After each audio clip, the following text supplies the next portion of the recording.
Today, President Trump announces social distancing guidelines will be extended through April 30th, and we're all ready to go insane. Also, Chuck Todd asked Joe Biden if President Trump has blood on his hands, and even Joe Biden comes to the defense of Donald Trump. Who knew? We've got a lot to get into on this Monday, and it starts right now.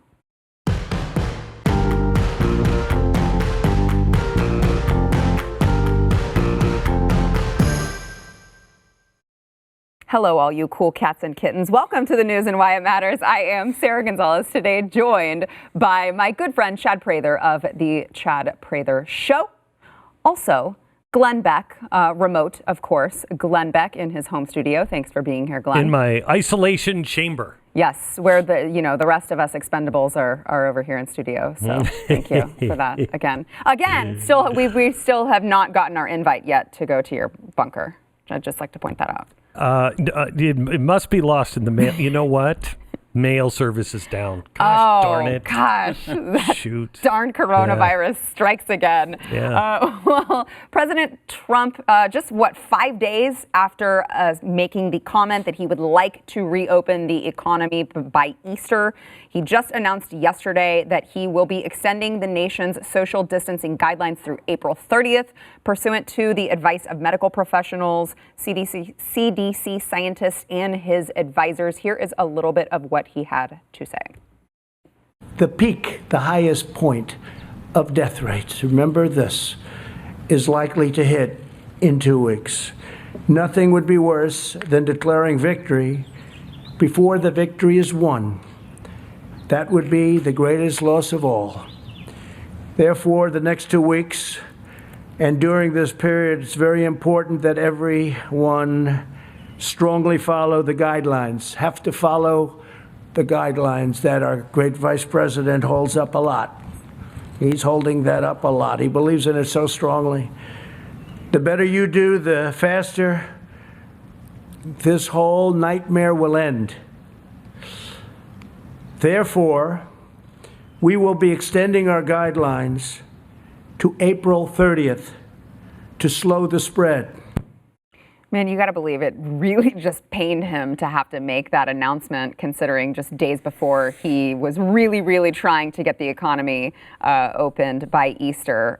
Chad, what are your thoughts on this new announcement? Well, when he made that announcement, I think you could hear the collective groans and sighs all across the country of people being disappointed. Now, I'm an extrovert, I'm OCD, I'm somewhat of a germaphobe, I have nervous tics, and this being quarantine thing is really starting to get to me. I'm going to need Jenny Craig and rehab when it's all said and done.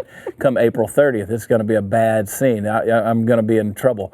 But that being said, obviously better safe than sorry. That's what he's got to do. And again, I keep saying over and over again, he's damned if he does and damned if he doesn't. No matter what he says, he's going to be the villain. Mm-hmm. They're going to paint him in the wrong light. Had he not done this and they come back out at Easter, he's a horrible human. He's the Antichrist. Mm-hmm. And he does this, everybody's going to complain about that as well. It's the same song and dance. Yeah. Glenn, it almost feels like President Trump just kind of reacts very quickly to whoever the advisor is that he spoke to last. So, 5 days ago, he's saying he wants to talk to, he wants to reopen the economy very quickly. And then all of a sudden he says, well, actually, I talked to the doctors and we've got to extend social distancing through another 30 days. I think this is a misconception. I watch him every day at 5 o'clock. Mm-hmm. I watch the update. And he was very clear last week when he said, I want to open it up by April. It would be great. But he was talking about a dream, if you will, that this is what he hoped would happen. But he immediately followed with, but I will talk to the experts and I will make sure that I listen and we'll evaluate over the weekend.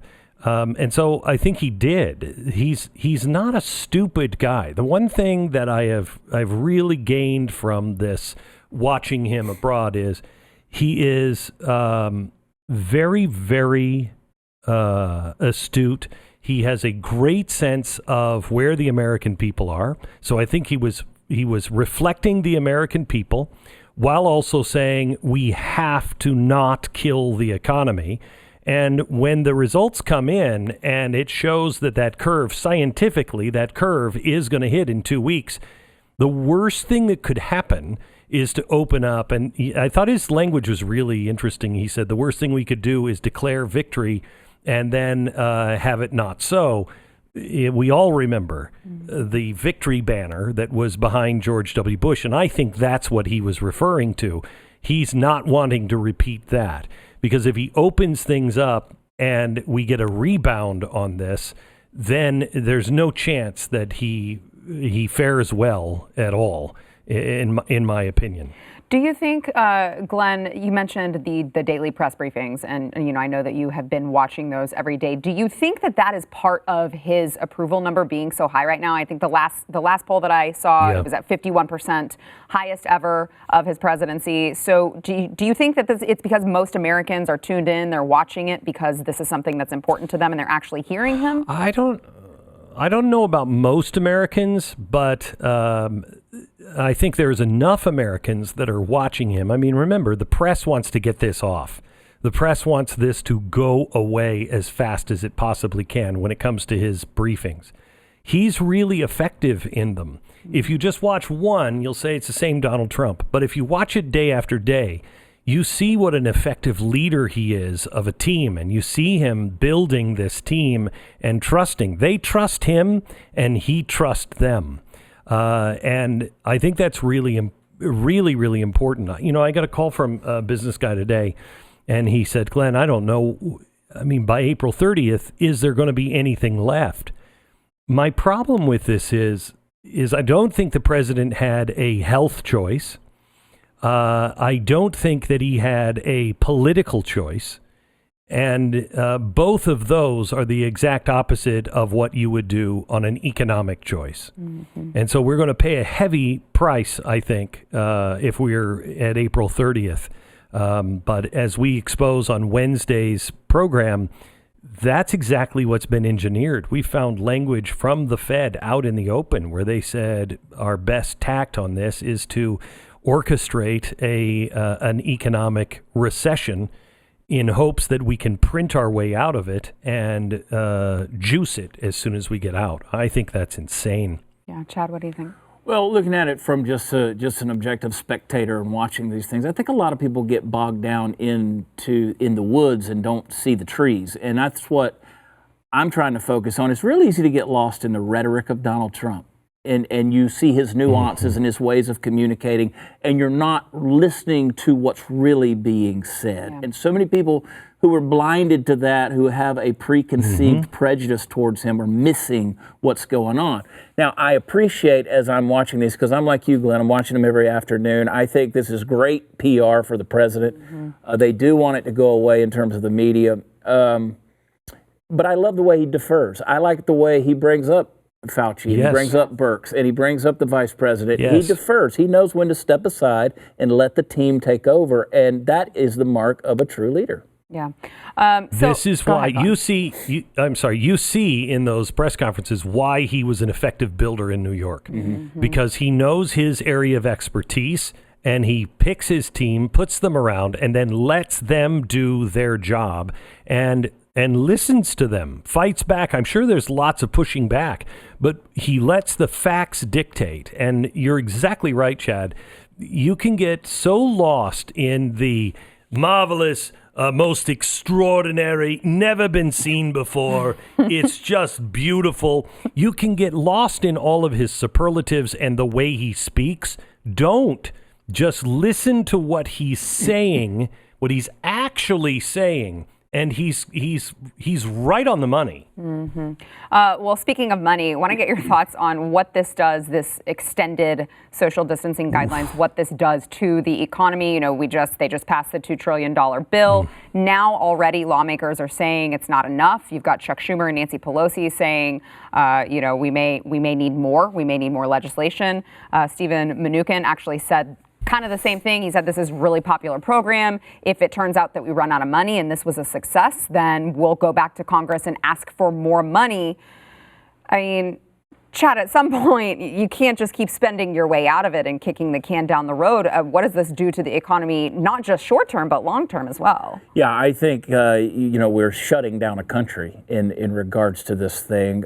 Someone sent me a message yesterday and said, I thought you said 2 weeks ago this wasn't a big deal. I said, well, I didn't say that. Right. In terms of the numbers that this is affecting people, as far as percentages and ratios, it's not a big deal. Is it a potentially dangerous deal? And I'm talking about the virus itself. Yes, of course it is. And now I have friends who have it. Mm-hmm. I have friends who have lost their life to it now.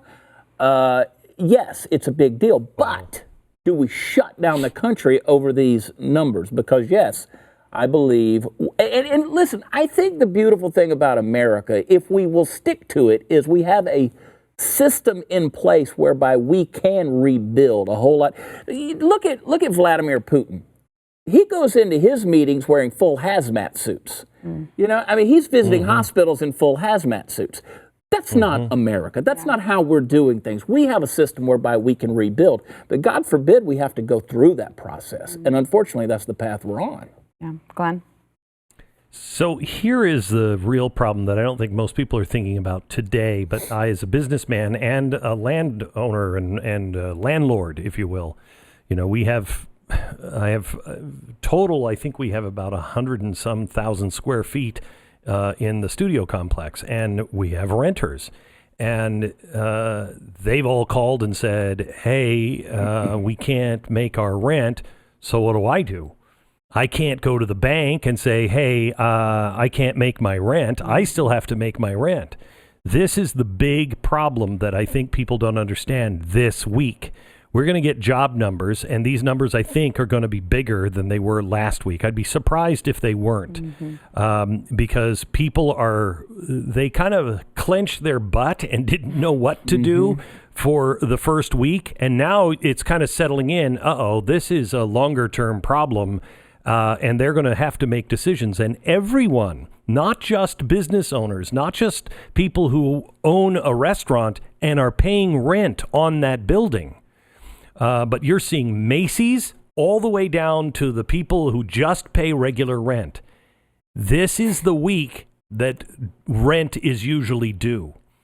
This is the week where you're going to start to see people having to say, which credit card do I pay? We were at in the middle of the month. At the end of the month, the first of the month is when all of this stuff is happening.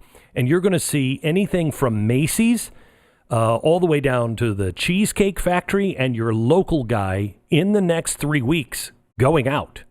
Going out. I also worry because I feel like there is this misconception among Americans right now that the economy is something that you can just, it's a switch. And once it goes, you can just flip it back on whenever you're ready. And it doesn't really work like that. Am I wrong, Chad? No, you don't just reboot the computer. And in the words of the great prophet, Ulysses Everett McGill from Oh Brother, Where Art Thou? Hard times really flush the chump. And we're seeing a lot of people out there that are coming out of the woodworks, and they are vastly ignorant of how this process is going to go down. And if something doesn't happen, it's going to affect literally everyone that's out there. And so go ahead, Glenn. When you have Nike saying it can't pay its bills this month, Nike can't afford its warehouses and its rent, you've got a serious issue. All right. When we come back, Joe Biden even tells Chuck Todd, hey, guy, it's too harsh to say that President Trump has blood on his hands.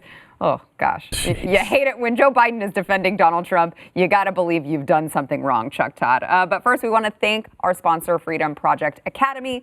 So normally when we talk about Freedom Project Academy, it's because parents want to protect their children from left-wing propaganda and indoctrination in schools. But now we've got school districts that are closing down because of coronavirus.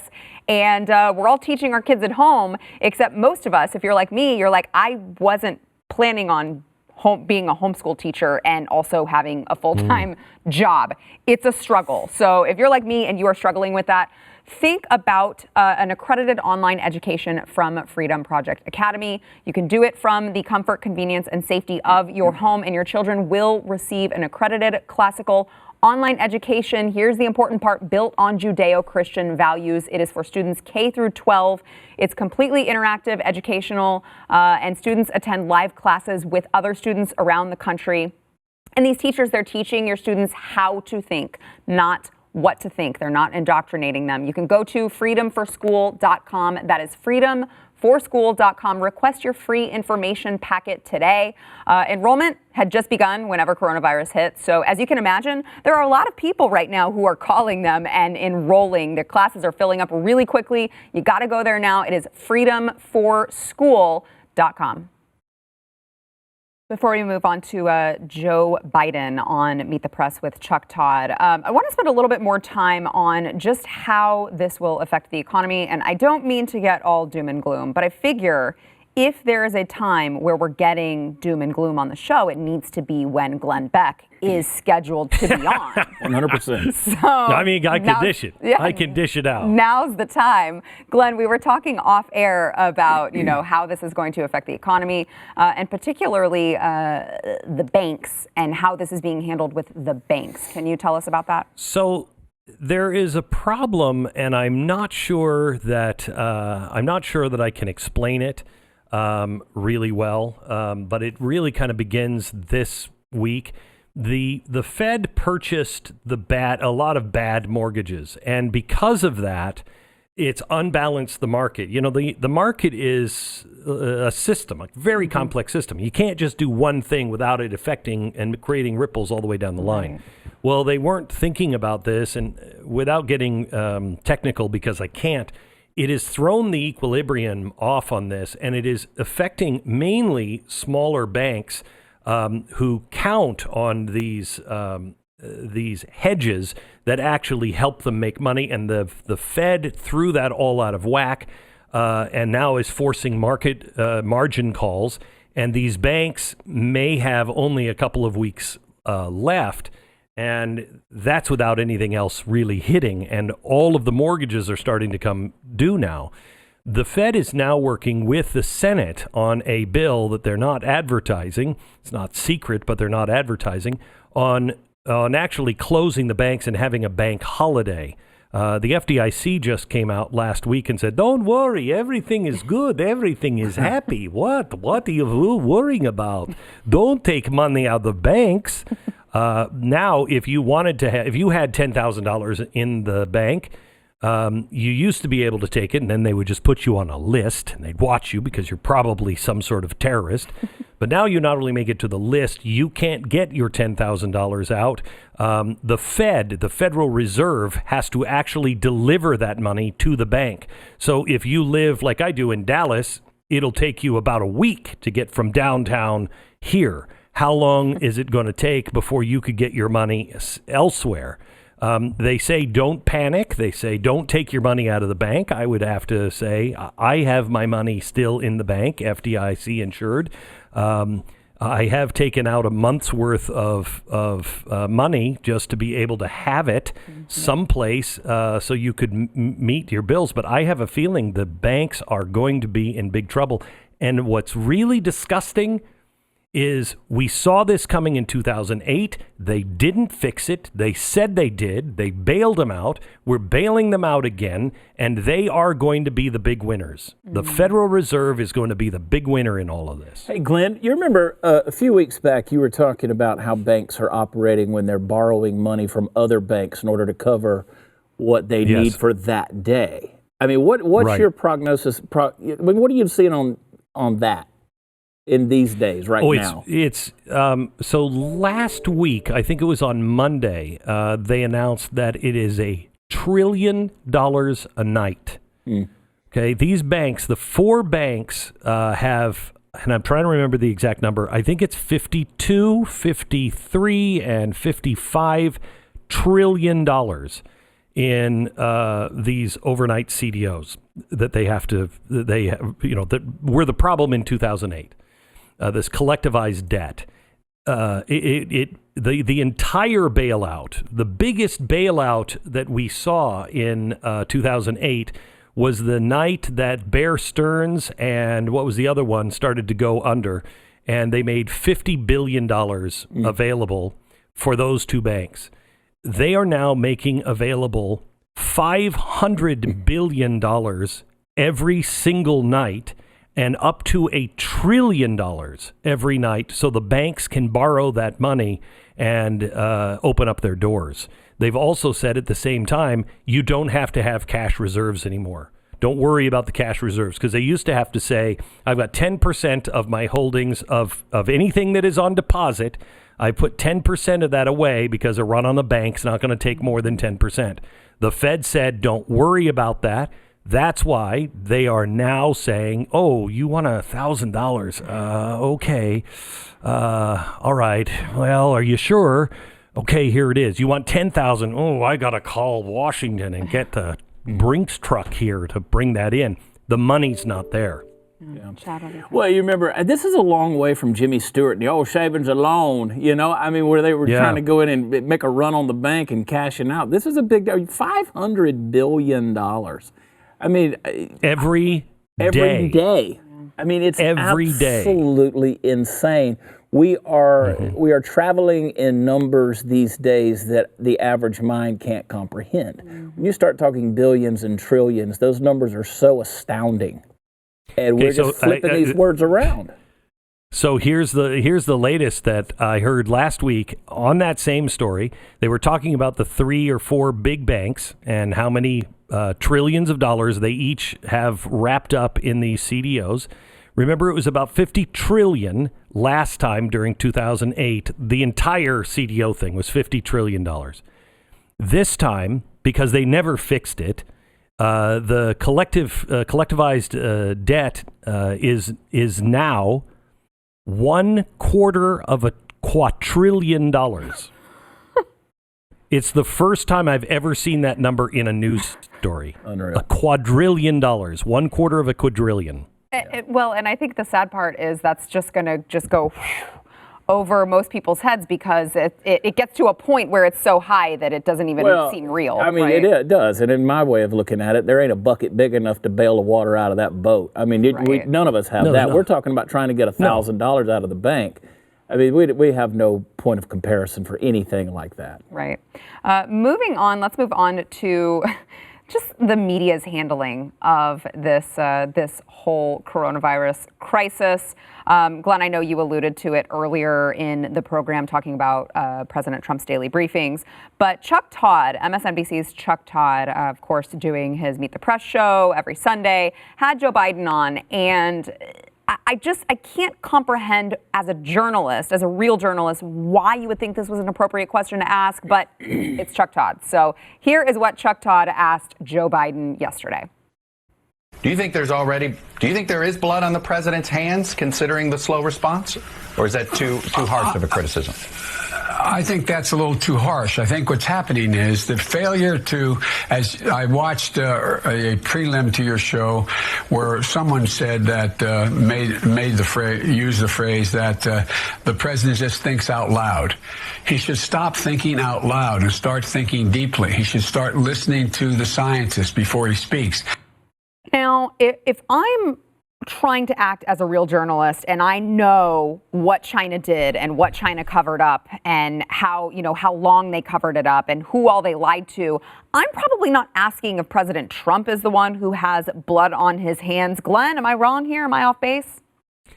No, and the media keeps doing it. On Wednesday, the actual title of our show is a question, which is the more deadly virus? Mm-hmm. COVID-19 or the media. I think the media is way out of line right now and very dangerous to the republic. That's not a question that anyone that's reasonable would ever ask. The president does listen to his advisors, as evidenced last night. Yeah. But there's also still questions out there about, are these numbers even accurate? And these numbers, I mean, put yourself in the president of the United States' shoes. No one has ever shut down the economy of the United States. Mm-hmm. It's never been done before. What we're experiencing has never been done before. When you're looking at an economy, more people will die if America goes under than coronavirus will kill in 10 years. Mm-hmm. We will kill millions more in the first year America goes under. And he's got to think of that. And they come to him, the same scientists with the global warming stuff, and say, look at these numbers. This is how many are going to die. Well, wait a minute. Then how come that many didn't die in China? Well, we don't know exactly. And maybe because they put everybody in cages. Okay, well, we can't do that. I mean, I think even today, I look at these numbers and say, did we make the right decision to flush the entire economy down for this? Yeah. I agree 100%. I think I go back to the original advice that made sense in my head. If you have underlying conditions, if you're elderly, if you have pre-existing things going on, stay home. Yes. Self-quarantine, shelter in place, do these things. But to absolutely shut it down to the point where, my wife and I, we go out in the afternoon, she forces me to walk. Like she's making me do this stuff now. She's making me go. You too? Yeah, I got to go walk a couple of miles every day. Amen. And my mother-in-law has COPD, so she won't leave the house, right? So we just yell at her house when we walk past it, throw an egg. And but you'll see people coming down the street towards you. Mm-hmm. And we immediately just cross the street. I don't want to be anywhere near them. So awkward. But we have been primed. I read an article today that said that post-coronavirus, things like shaking hands and hugging may be obsolete because people have gotten so paranoid about all of this stuff, which, whatever, I don't want you to touch me anyway. But I told you I'm a germaphobe. That's my thing. Has anybody checked on Howie Mandel? Speaking of germaphobes, that guy's got to be losing his mind. He's got to be in a pressurized chamber like Beck. But listen, the world has changed. It has absolutely changed. No matter how you do it. And it's because of this situation. How many suicides are going to come out of this thing? I mean, we talk about whether it happened or not. You talk about the apocryphal stories of the Wall Street crash and people jumping out of buildings and things like that. There were people who died because of the Great Depression. We know that. Yeah. How much more in this day and age is this going to have that ramification? I'm telling you. And people, if we collapse, Chad, how many all around the world, people all around the world depend on America. Yeah. That's exactly right. Just don't flush it. Yeah. That's right. I mean, if a country invades France, who goes to their defense? Belgium? No, it's America. Right. We're the ones who do these things. And I'll tell you what, Glenn, you want to prove the media, the Chuck Todds of the world and these guys, you want to prove them just where they stand. They will criticize the American president. They will criticize his plans and planning, but they won't say one negative word in the press about China. Right. They defend China to the end. And that right there is proof of the problem. Yeah. Last word, Glenn. May I go a step further? Last week, a Mexican governor was saying this only affects rich people. Poor people can't catch it. Just last week. Meanwhile, the New York Times is printing stories about Mexico, who's doing nothing on this, saying, their moderate approach, is really kind of helpful. They're not causing any panic in Mexico. What? Yeah. Jeez. All right, when we come back, Bill de Blasio threatens to, permanently close churches that do not comply with social distancing. We will get the guys' thoughts on that when we return.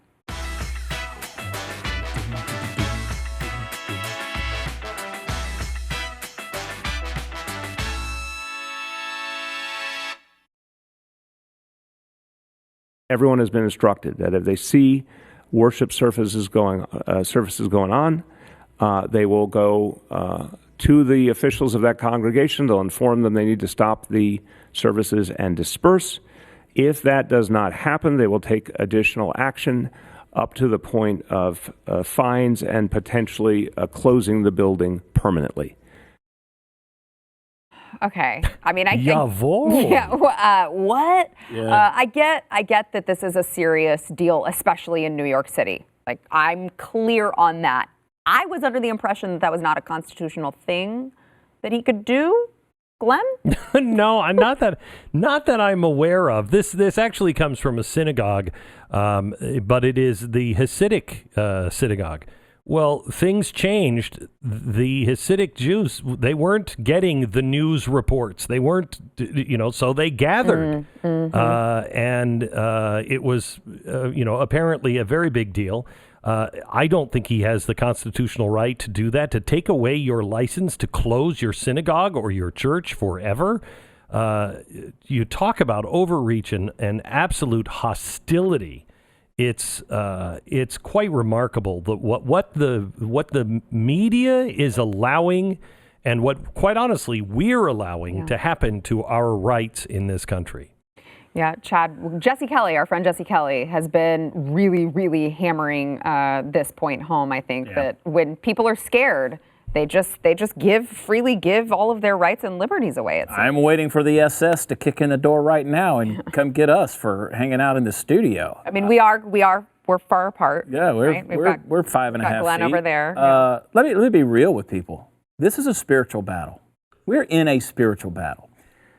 Things like this, the attack on people of faith, that doesn't surprise me.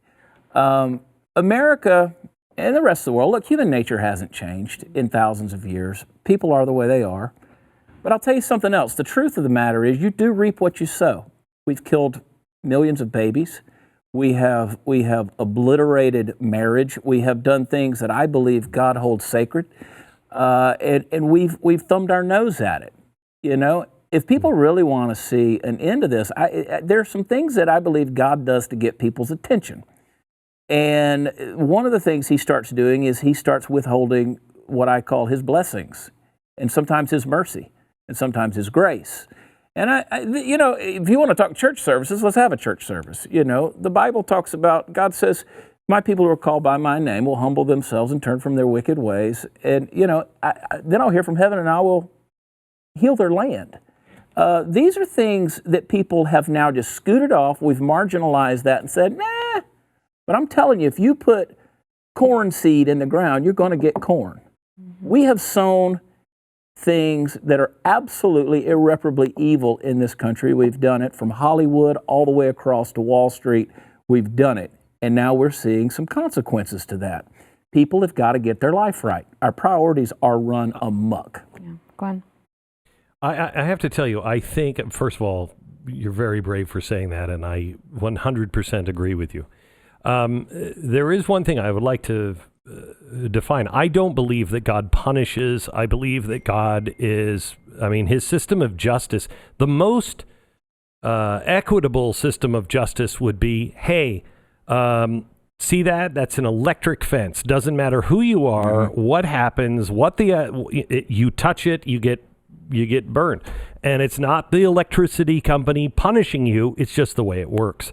And so I think we brought all of this on ourselves because we just won't listen to the rules. And if you think this is bad, wait until you see what happens when we violate mathematics. We are violating mathematics with the Federal Reserve. Chad is exactly right. This is a spiritual battle. We need to come together. We need to recognize God again. The question is, will we, and will it be in time? Yeah.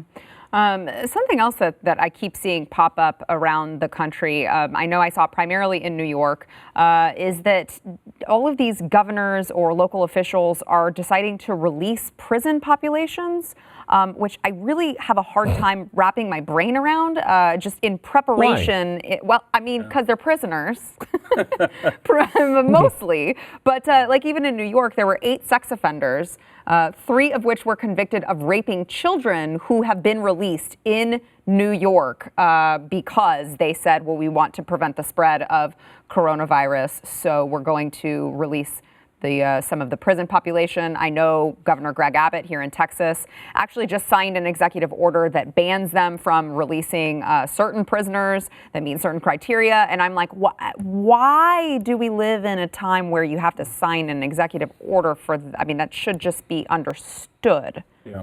What is behind this releasing of prisoners? It just doesn't make any sense to me. And especially if it's like, well, if we're worried that they have coronavirus, why are we letting them out into the general population? Common sense is gone. I can take you to my social media pages right now where we have posted the Blaze articles talking about this very subject. And there are people who are saying that we're overreacting. Why would I be so divisive as to share this information? How dare I, and they're defending these things like Cuomo in New York releasing these 8. Thank God for men like Governor Abbott here in Texas, who not only says we're not going to do that, but we're going to make sure the gun stores stay open. Yes. Yes. We're also going to make sure that people can go to gun ranges and exercise that ability and right, because the world's gone crazy. Yeah. The world's gone crazy. Glenn, I mean, make sense of this, because we can't. Oh, I can't. Other than politics, and this is people using a tragedy for their own purposes. That's really what's going on. And at the same time, they're saying you don't have a right to go to your gun store because we've closed your gun stores down. That's insane. Mm-hmm. That's insane. You want to let criminals out, rapists, child molesters, you want to let them out? Good. Then I will protect myself. Wait a minute, I don't have the right to protect myself as well? This is since when we went down the spiritual battle road anyway, I told you years ago, chaos is the thing that you steer away from. Mm-hmm. Anytime you hear anybody talk about chaos, anything that is causing chaos, stay away from it, because the author of chaos is evil. The author of chaos is Satan. Mm-hmm. And that's what is being sown all across our country. Chaos in everything. Absolutely everything, from the family to the financial sector to the prison system to the voting system. It's all chaos. Yeah. It's going to be reset, but it is going to be a hard reset. Last word, Chuck. That's why government matters, because if you want peace, you got to have order, and to have order, you've got to have the right system of government. That's why it's called the kingdom of God. That's a system of government. Jesus was called the Prince of Peace. That's a government title of peace. You want peace, you got to have the right government in place. And unfortunately, we're in shambles. Yeah. All right, back in a minute. This has been uplifting. This has been uplifting. I don't want to run out of time before we get to this. We have an audience question from Media Whistleblower on Twitter. Wants to know if you can provide some historical context on how Woodrow Wilson handled the Spanish flu, and was the press critical of Wilson not doing enough and not taking it seriously? What are you doing? Well, I'm just playing some Spanish flu music for you. Oh, okay. Thank you. So Woodrow Wilson was actually kind of accused of not doing enough for it, because he did exactly what everyone is saying that Donald Trump should have done today, and that is reopen. And as soon as they reopened, the second wave came, and it was worse than the first. Mm-hmm. So there you go. I know you're a fan of Woodrow Wilson. Oh, yeah. It's Glenn's favorite person I ever. love him. I love him. That and mariachi music are my two favorite things. I don't know why you had to throw mariachi music in there. Spanish flu, just trying to give it the Spanish feel, Look at that beautiful Beck painting behind you. I know. It is gorgeous. It is beautiful. I actually had that right this morning, and I destroyed it. You're too hard on yourself. I couldn't get. It looks just like the Washington Capitol, doesn't it? Really? I mean, I'm lucky if I draw a stick figure correctly. But okay, before we go, Joe Biden, he is facing lacking enthusiasm in the latest poll. But I want to get your thoughts on one of his newest strategies of the 2020 presidential election, which is launching a podcast. It's called Here's the Deal. He tweeted about it today. He said, launching a podcast called Here's the Deal. For our first episode, I sat down with Ron Klain for a discussion on COVID-19. I thought that his advisors were like, yeah, we got to keep him away from the spotlight as much as possible. We don't want him to talk. And now they're like, start a podcast, Joe. That sounds like a great idea, Glenn. Well, you know what? It's a podcast where they're giving him the questions, and all he has to do is read them. Yeah. So all he has to say is, well, what I'm really interested in is this question here. I was wondering in your fancy machines that you drove here in, does it still, when they say horsepower, do they actually still mean horses are in the car?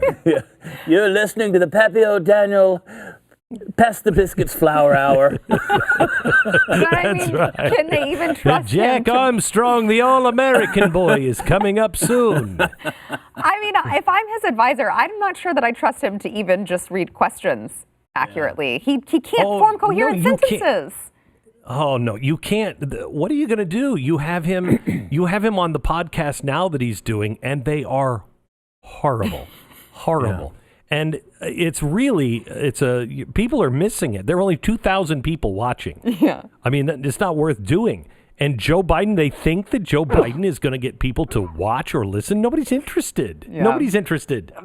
Yeah, no, I mean, It's Chad, not COVID. I've just been Sneezing. exposed, I Yeah. believe, to COVID-19. Chad keeps sneezing all over the place. Thank you for doing it in your elbow, though. my elbow. Unlike Joe Biden. Unlike Joe Biden. Who got scolded by Jake Tapper, That's which was right. amazing. But no, I mean, every time he broadcasts, he doesn't understand the online broadcasting.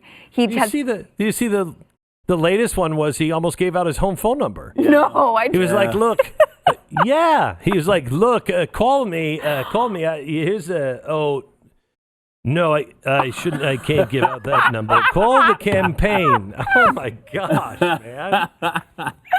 Now that may have just have been because he knew how many people were watching him on that night. So he's like, there's only 4 of us and 3 of them are my family. So call me. Here's my home phone number. Chad, last word. It's the whole thing is the whole process is just a caricature. It's a cartoon trying to watch this thing.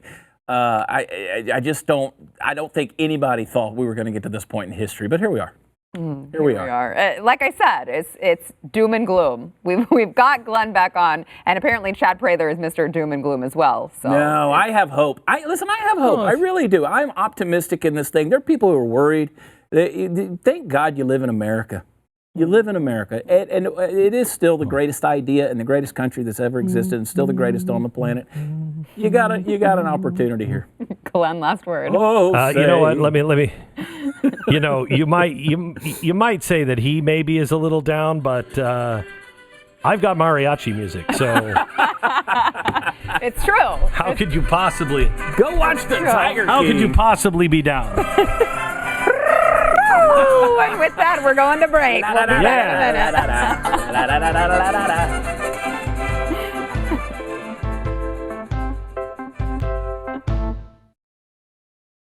All right, Friday's poll, will the coronavirus response bill help or hurt America long term? 65% of you said hurt. 35% of you said help. 35% saying help. That's pretty big. I thought we would have more of a hurt response considering we said long term. And this is like actual money that means something. It's not just meaningless once you get to the trillions. Today's poll, should churches be forced to remain closed during this pandemic? Chad, I think the key word there is forced. Should Right. churches No, be I don't forced think. to be Forced, closed? no. Is it wise? Probably. Not probably. Yes, it's Right, wise to right. do that and continue doing online stuff. Be faithful to your church. Mm-hmm. Be faithful to the plan, the strategy. You don't have to be sipping Starbucks coffee in your, vestibule in order to find God. Yeah. Is that mean? Is that mean for me to say that? No. I'm sorry. I just have a thing about the American church that drives me crazy with the commercialism, but you'll be okay. Amen. You'll be okay. Amen, brother. And by the way, I'm just getting that out there. Just mind your business a little bit. Yeah, all right, don't I be get it. tattletales. Right, I get it. You see people at the store. You see the store parking lot full, and you're like, "Oh my gosh, the parking lot was full. People aren't." Just mind your business. Go home. Stay at home if that's what you choose to do. We can't control the whole world, and we live in America, and that's okay. That's okay. Stay home. Breathe on it, Jesus. Help her, Lord. Let us know what you think on the poll. You can go to the Blaze's Twitter. Ooh, that feels good, actually. Don't it, don't? We'll see you tomorrow.